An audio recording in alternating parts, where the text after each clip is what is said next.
আদাব, নমস্কার ও আসসালামু আলাইকুম। একদিনে এক লাফে এলপিজি গ্যাসের দাম হয়ে গেছে 1200 থেকে 1800 টাকা। করবো। কালকে গ্যাসের দাম ছিল 1800 টাকা, আজকে একজনের ফোন দিয়েছে 2200 টাকা গ্যাসের দাম। আমরা সাধারণ লোক কি করে খামু? আমাকে তো কিছু করার নেই।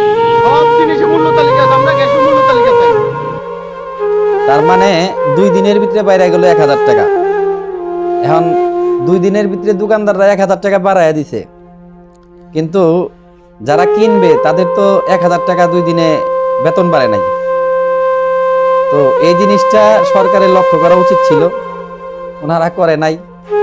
আসলে এখন দেশটা হয়ে গেছে মা বাপ ছাড়া, মানে দেশের কোনো এখন মা বাপ নাই। দেশটা হয়ে গেছে গনিমতের মাল। এখন যে যেমন পারতাছে লুইটা পয়টা খাইতাছে।